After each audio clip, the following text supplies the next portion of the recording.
Hi, everyone, and welcome to Central Maine Community College.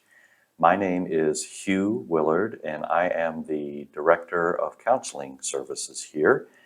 I am new, like you all are new, to the school, and I'm actually new to the state of Maine. So I am excited to be here and look forward to meeting you all in one form or another at some point during your time here.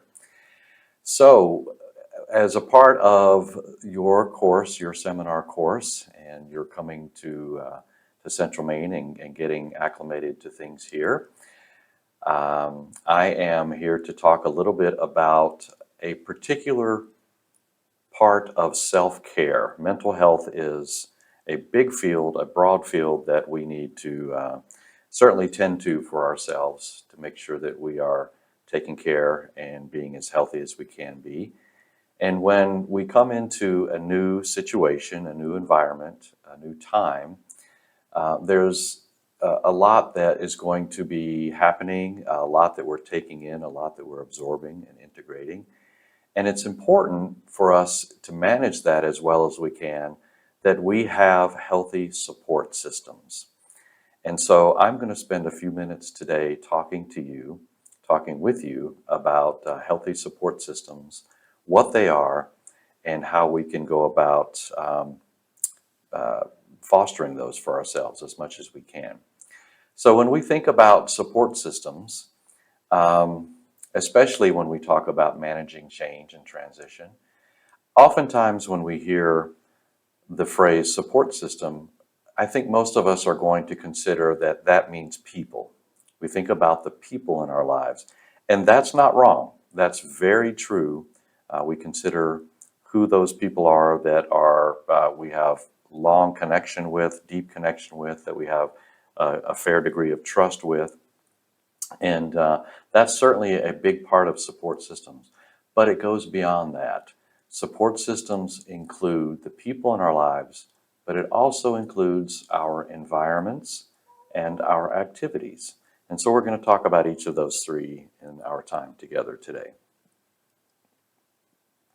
Let's start with people. So when we talk about connections that we have, the relationships that we have, I like to encourage folks to think about the people in our lives and the roles that they play. Now, in relationship, we're going to remember that it's not one-sided. So they are here for us in different ways. We are here for them in different ways. That's what, at some level, that's what defines being in a relationship. But I'm going to talk more from the side of how you look out to the world around you, the people around you, and what you understand about their strengths and perhaps their weaknesses.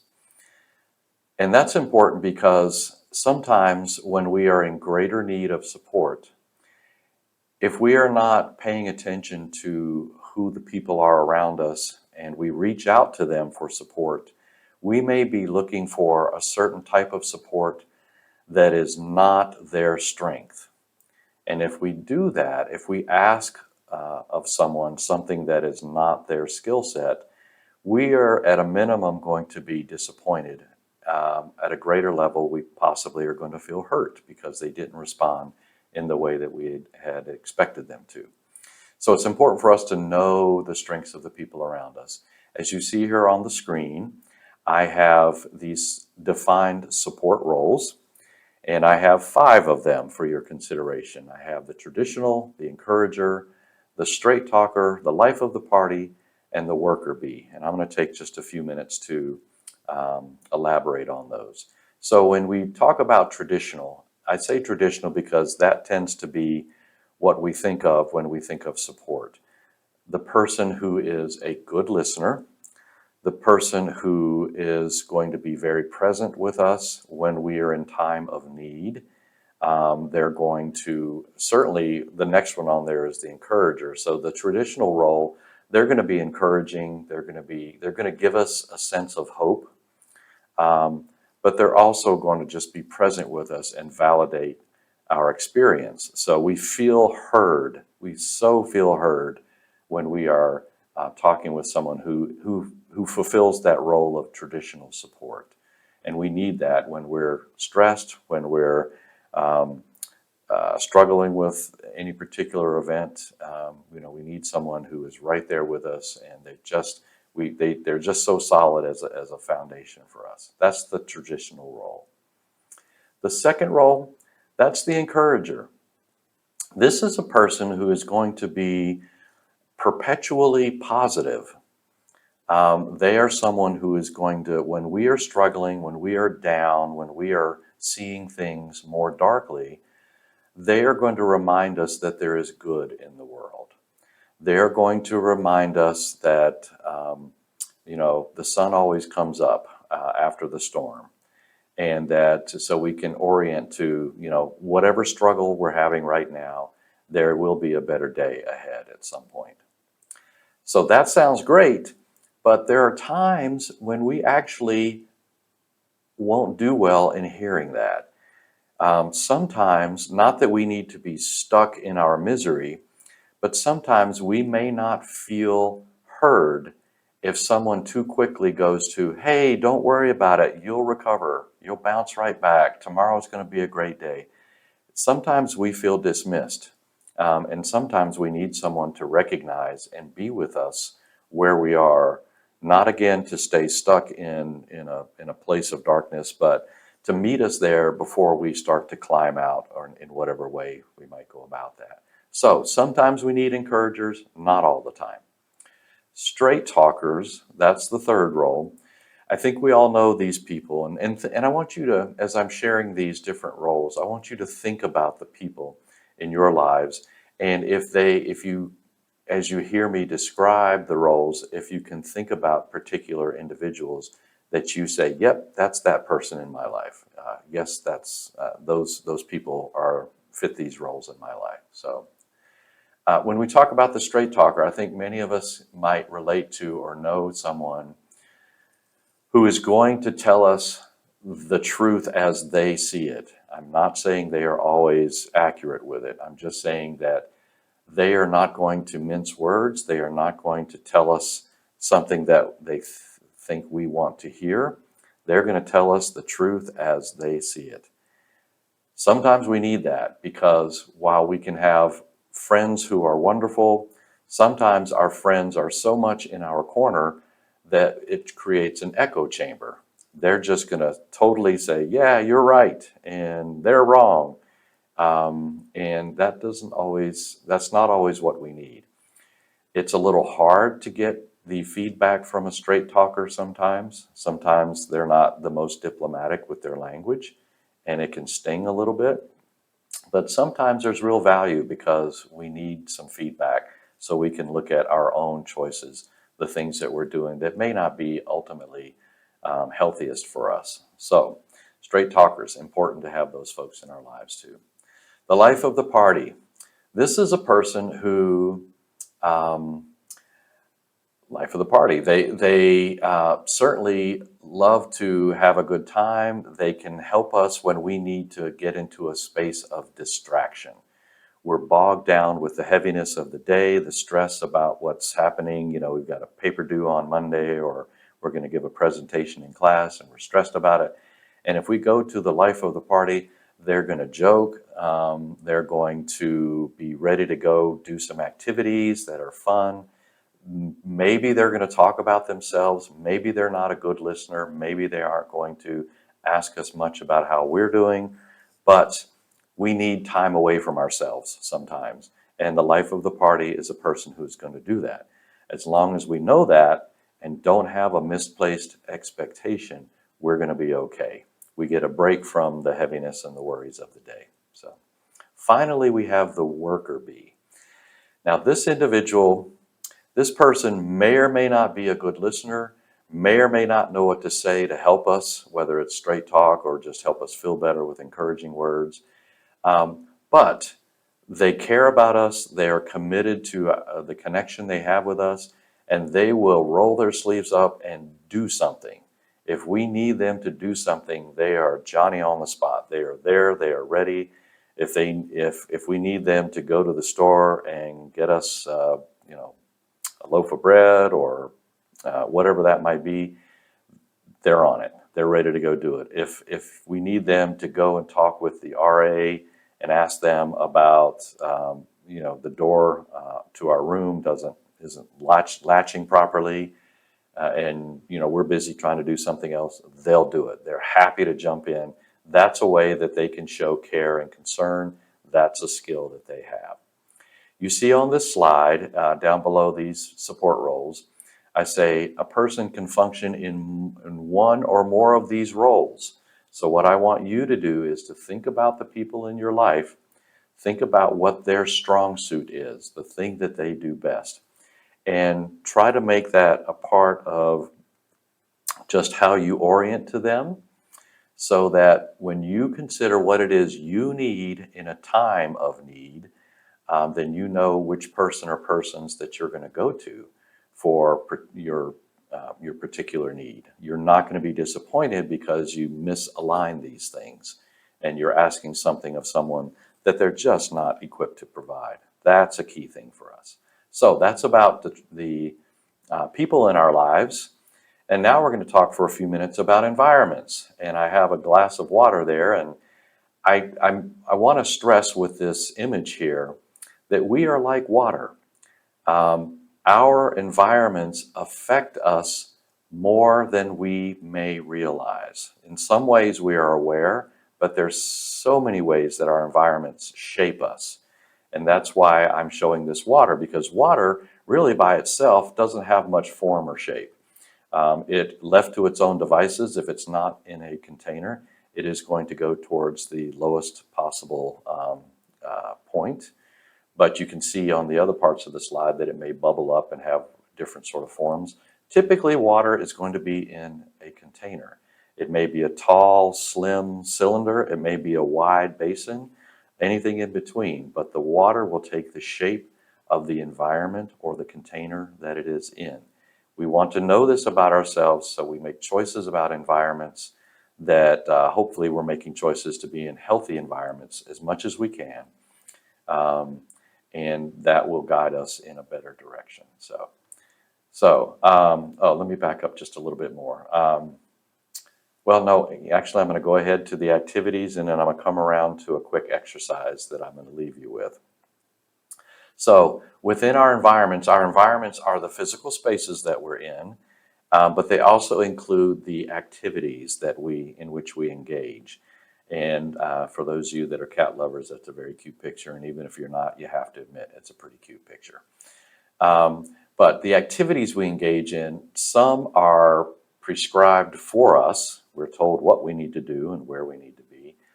But where we have choice, and a lot of that may be outside of class, on campus, in the dorms, if you're staying in the dorms, or in the community. The choices that we make for the activities goes a long ways towards either supporting our good mental health or sort of distracting from our good mental health. So when we do things that are in the direction of good mental health, we're going to certainly include in that sleep, diet, and exercise. And so all three of those things are high on the lists of how we are going to continue to manage transition and change well, and just deal with the ups and downs of life as they come in front of us. Good sleep, certainly that's in part environment, but it's also about choices of activities. Do we have a regular pattern for our sleep ritual and how we sort of wind down and get ready for bed? As much as we can have consistency there, that's important. You've probably heard time away from screens when you're in bed and getting ready for bed. That's really important. I'll add to that, going away from sleep for a moment, time on screens. I won't go too far into a lecture on that, but that's activity in which we all engage. We're on our phones, and I think we all know, but it's tough because we get into these habits that we need to be careful and paying attention to how we use our screen time. Coming back to the sleep, diet, and exercise. So routine, ritual around evening and sleep, where we are orienting to, as much as we can, to being able to rest and stay away from more kind of active pursuits before we go to bed. Hopefully that will help us to have better sleep. Diet doesn't mean restricting food, it means choices of food. What do we eat? And, how much of that, it's okay to have, the snack here and there in whatever form, but choices of food does go a long way towards how we feel about ourselves. And exercise. We all need cardio exercise. That's great for your brain, great for your spirit, just your overall well-being. So that's a quick mini lecture on that. Don't want to lecture too much, but otherwise, activities are those choices, those things that we spend time doing. And hopefully we're making choices that are fulfilling for us. They have meaning for us. They make us feel good. Some activities, again, they are sort of prescribed because, well, you're in a class and you have homework to do. So you have to do those sorts of things. But where we make other choices in our free space, thinking about things that matter to us, things that we enjoy, and things that we have some particular skill with. Now, if we have an interest and we need time to sort of build up to being more competent with it, learning to play guitar. If you want to learn to play guitar, when you start out, you're not going to do it very well. You're not skilled at it. But it's an interest and it can drive your motivation to continue. Eventually it pays off. And then that's a positive activity in your life that can help you to feel good, help you to distract when you need to, help you to feel creative, lots of sorts of things. So think about those activities in your life. And are you doing the things that make you feel fulfilled, that bring you joy, that just sort of reinforce that you have competence and skills? We all have them. It's a question of what they're in and how do we make choice to reinforce those things. We need that. So let me come around now to what I'm going to leave you with. So I'm talking about environment a lot here, and I want you to consider doing an environmental audit. And what I mean by that is I want you to look at your personal spaces. Again, if you're in a dorm room here or if you're commuting and you've got space at home, personal spaces, the key there is these are the spaces that you're going to be able to have more impact, to make choice, to make change within those that are going to affect how you feel. You cannot change the environment, the broad environment of Central Maine Community College. That's already set here. Now, certain things can happen within the college, but by and large, this is an environment that is relatively stable. Okay, you cannot change Auburn or Lewiston or wherever you may live on a grand scale. The spaces that you can be more interactive with, they're your bedroom, they're your car, maybe they're an activity room in your home that you have equipment of some sort that you do things. Those spaces are more immediate, and those are the spaces that have greater impact and effect on our mood states, our mood and our mind states, okay? So when I say do an environmental audit, I want you to look around with your personal spaces, which is going to in some ways include relationships and also the activities that you do in those personal spaces. And I want you to think about, as you are in these personal spaces, I want you to ask yourself, how do I feel here, generally speaking? I say generally speaking because in any particular moment, we might be bringing a certain mood or mind state that is not typical to the environment that we're exploring. We had a bad experience in traffic, and so we're stressed out and we come into a certain environment. If you ask yourself in the moment, how do I feel here? I feel stressed. What I want you to ask is how I generally feel in this particular space. And so take a moment to consider that, write that down, and then follow up with how do I want to feel in this space? Okay, so if you have a workspace at home that is, or in the dorm where you do your homework or your studying, and when you generally reflect on that, you consider that, how do I feel in this space? I feel stressed. Okay, how do I want to feel? I don't want to feel stressed. I want to feel focused. I want to feel calm. I want to feel focused. Okay, that becomes the actionable point So if you are in a space, how do I feel here? I feel calm. How do I want to feel here? I want to feel calm. Okay, you're great. You don't have to do anything about that. It's already running well. But if there's a disconnect between how you feel in the space generally and how you want to feel, that's where you have an opportunity to make some change that, as I say here, minimum investment for maximum return.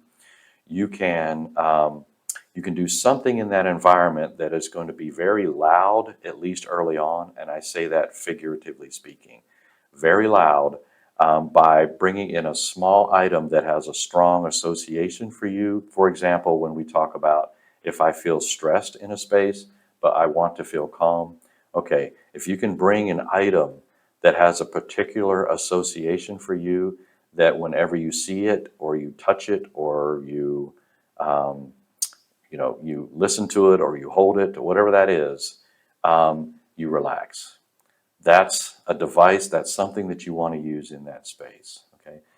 For many folks, we might consider music as a particular um, device that we would use, but then within music, we have to be very deliberate in the choice we make about the kind of music that we are going to have on a playlist that's going to facilitate the mood that we want. Okay.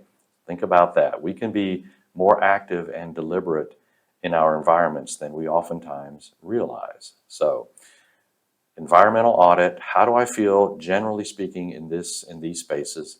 How do I want to feel? And to help you get that change the way you want it, that's where you think about small things that can have a disproportionate return. They can be very loud in the way of making you feel calm or focused or energized or whatever it is that you want for that particular space. So spend some time with an environmental audit. Think about the relationships that are around you and the roles that they serve, your choices for activities, and how those can be helpful or in some way not helpful for your overall mental health and well-being. And have a wonderful year. Thanks, everyone.